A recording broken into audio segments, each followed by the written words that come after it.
Hello everyone, class 12th biology. The second chapter is sexual reproduction in flowering plant. ये video हमारी sexual reproduction in flowering plant की second video है. First video में आपने pollination तक पढ़ा था. इस वीडियो में हम आगे कंटिन्यू करेंगे. तो सबसे पहले इस वीडियो में हम पढ़ते हैं आउटब्रीडिंग डिवाइस क्या होता है और इसकी ज़रूरत क्यों हुई इसके बारे में.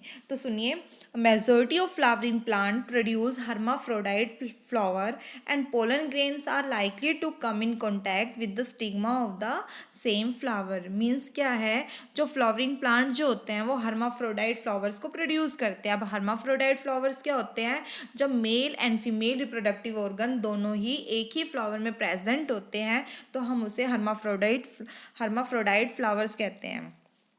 तब देखो, मेल और फीमेल दोनों एक ही रिप्रोडक्टिव ऑर्गन एक ही फ्लावर में प्रेजेंट है तो क्या होगा, पोलन ग्रेन जो होगा वो ईजिली स्टिग्मा के कांटेक्ट में आ जाएगा. अब ईजिली उसी फ्लावर के स्टिग्मा के कांटेक्ट में आ रहा है पोलन ग्रेन, तो उसे हम क्या बोलते हैं, सेल्फ पोलिनेशन. मतलब ट्रांसफर हो रहा है पोलन ग्रेन का सेम फ्लावर में स्टिग्मा के पास.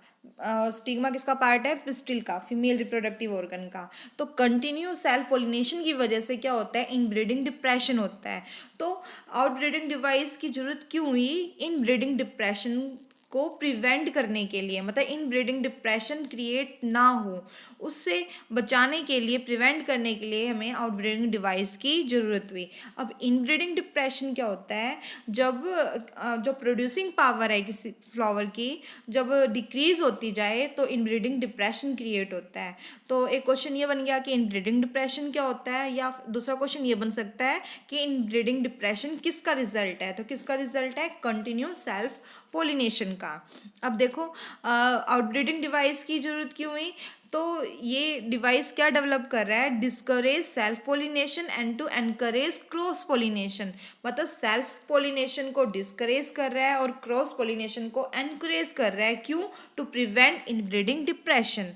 तो ज़रूरत हमें इसलिए हुई. आपको समझ में आ गया होगा कि आउटब्रीडिंग डिवाइस की ज़रूरत क्यों होती है, सेल्फ पोलिनेशन को प्रिवेंट करना और क्रॉस पोलिनेशन को एनकरेज करने के लिए.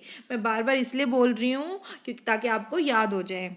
तो देखिए अब आगे फर्स्ट पॉइंट क्या है आउटब्रीडिंग डिवाइस का, pollen release and stigma receptivity are not synchronise. Means क्या है, जो पोलन का रिलीज होना और स्टिग्मा का रिसीव होना दोनों ही अलग अलग टाइम में हो. अगर दोनों का अलग अलग टाइम पे होता है, पोलन का रिलीज और स्टिग्मा का रिसीव होना, तो क्या होगा, सेल्फ पोलिनेशन नहीं होगा. देखो क्या होता है इसमें, either the pollen is release before, मतलब पोलन का before the stigma becomes receptive. मतलब स्टिग्मा के रिसेप्टिव होने से पहले ही पोलन ग्रेन का रिलीज होना. या फिर ऐसा हो सकता है stigma becomes receptive much before the release of pollen. Means stigma पहले रिसीव हो जाएगा और फिर पोलन ग्रेन जो होगा रिलीज होगा. अब स्टिग्मा पहले रिसेप्टिव बन रहा है और पोलन ग्रेन बाद में रिलीज हो रहा है, या पोलन ग्रेन पहले रिलीज हो रहा है, स्टिग्मा बाद में रिसेप्टिव बन रहा है, तो क्या होगा, दोनों पोलन ग्रेन जो है फीमेल रिप्रोडक्टिव पार्ट के पास नहीं पहुंच पाएगा और सेल्फ पोलिनेशन से प्रिवेंट हो जाएगा और ये फेवर करेगा क्रॉस पोलिनेशन को.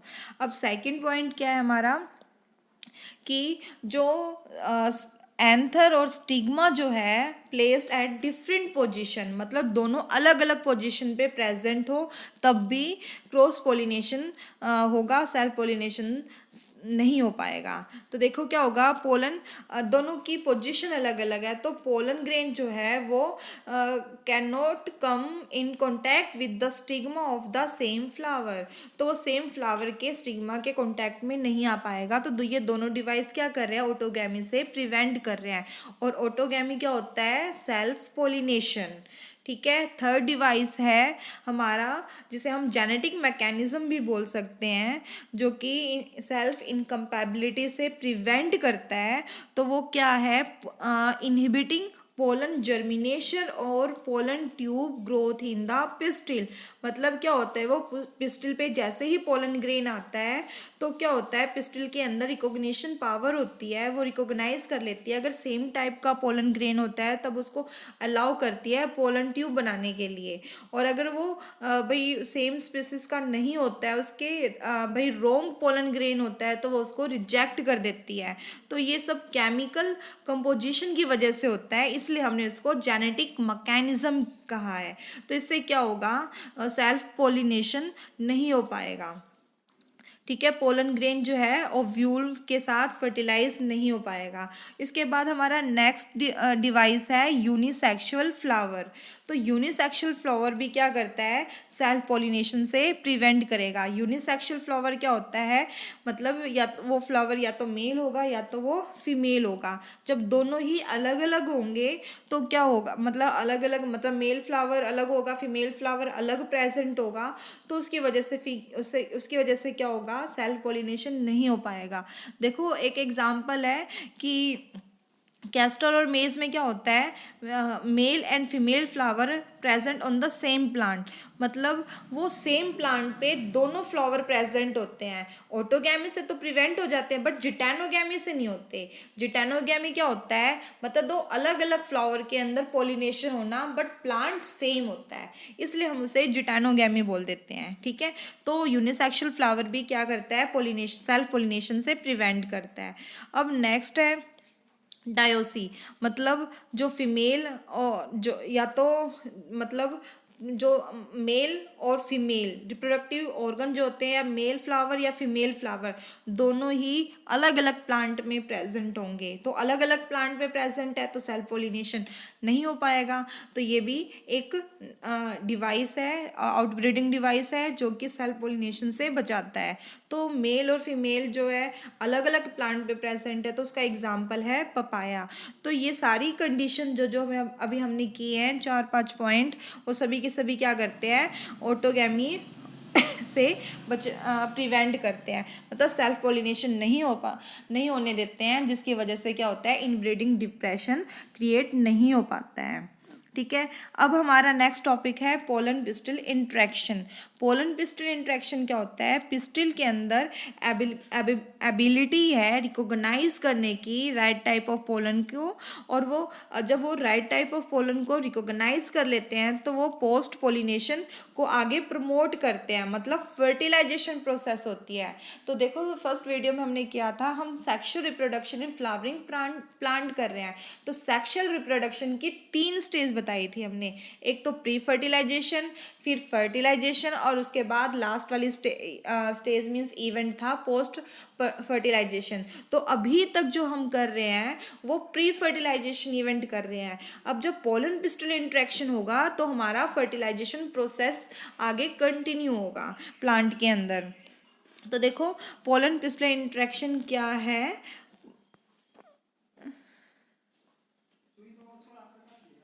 तो देखिए पोलन पिस्टल इंट्रैक्शन क्या है, it is a dynamic, pollen pistol interaction is a dynamic process involving pollen recognition followed by promotion और इनहिबिशन ऑफ द पोलन। मतलब पोलन पिस्टल इंट्रैक्शन की वजह से क्या होगा, पोलन रिकॉग्नाइज होगा और वो पोलन ट्यूब को आगे प्रमोट करना है या इनहिबिट करना है, ये सब डिसाइड करेंगे। तो देखिए अब आगे बढ़ते हैं थोड़ा सा डिटेल में। तो pollen does not guarantee the transfer of the right type of pollen. मतलब पोलिनेशन डज नॉट गारंटी, मतलब जरूरी नहीं है पोलिनेशन हो, जो ट्रांसफर हो रहा है पोलन ग्रेन का वो राइट टाइप ही पोलन को पिस्टिल के पास लेके जाए। राइट टाइप का मतलब होगा कंपैटिबल पोलन ग्रेन, मतलब जो आगे फ्यूजन में हेल्प करेगा, मतलब मेल गैमिट को आगे ट्रांसफर में हेल्प करेगा। मतलब पोलन ग्रेन जब जाएगा तो पोलन ट्यूब फॉर्मेशन होगी। ठीक है, अगर कंपैटिबल पोलन है तो पोलन ट्यूब फॉर्मेशन होगी, अगर नहीं है तो वो पोलन ट्यूब फॉर्मेशन नहीं होगी। ठीक है, और वो कैसे देखता है कि वो उसी की स्पीसीज का है, पिस्टिल रिकॉग्नाइज करता है कि दूसरी स्पीसीज का है। ठीक है, तो pollen the pistil has the ability to recognise the pollen whether it is of the right type और ऑफ द रोंग टाइप, कि वो कंपैटिबल है कि इनकम्पैटिबल है. If it is of the right type the pistil accept the pollen and promote post pollination event. अगर वो right type का होगा तो क्या करेगा, पोलन को एक्सेप्ट करेगा, और अगर वो रॉन्ग टाइप का होगा तो पोस्ट पोलिनेशन को मतलब प्रोसेस को नहीं होने देगा. राइट टाइप होगा तो एक्सेप्ट करके प्रमोट करेगा पोस्ट पोलिनेशन इवेंट. ठीक है, फिर उसके बाद क्या है, पोस्ट पोलिनेशन इवेंट स्टार्ट होगी तो इसका मतलब फर्टिलाइजेशन प्रोसेस होगी. जैसे कि आप इस डायग्राम में देख रहे हैं कि जो यहाँ पे जो दिखाई दे रहा है, देखो कितने सारे पोलन ग्रेन यहाँ पे आए हुए हैं, 1 2 3 4 5 6 आपको दिखाई दे रहे होंगे. उनमें से जो एक है वो उसमें एक इलोंगेट ट्यूब दिखाई दे रही है, तो वो क्या है, पोलन ट्यूब है. ठीक है, फॉर्मेशन. तो इसने इन सब में से एक पोलन ग्रेन को रिकॉग्नाइज किया और फिर उसे अलाउ कर दिया कि वो पोलन ट्यूब फॉर्मेशन कर सके. ठीक है, फिर ये जो बी में जो दिखाई दे रहा है आपको, ये जो इलोंगेट थ्रेड लाइक स्ट्रक्चर जो है वो पोलन ट्यूब जो फॉर्मेशन जो हो रही है तो वो चीज़ है. मतलब पोलन जैसे रिकॉग्नाइज होता है, जो इलोंगेट स्ट्रक्चर जो है पोलन ट्यूब आगे कंटिन्यू ग्रो कर रही है, वो दिखा रखा है इन्होंने. फिर उसके बाद डी पोर्शन में देखिए, यहाँ नीचे की साइड वेजिटेटिव सेल्स और मेल गैमेट्स दिखाया हुआ है इन्होंने.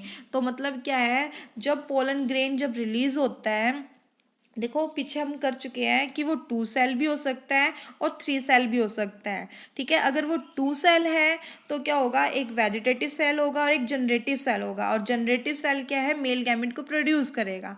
अगर वो 3 सेल स्टेज है तो एक वेजिटेटिव सेल होंगे और 2 मेल गैमेट होंगे.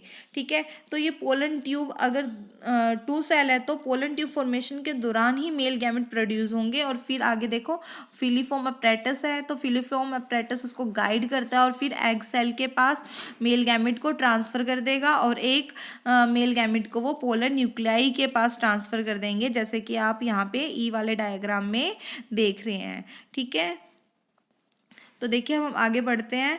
If the pollen is of wrong type the pistil reject the pollen by preventing pollen germination on stigma और pollen tube growth in the style. ये मैं आपको बता चुकी हूँ.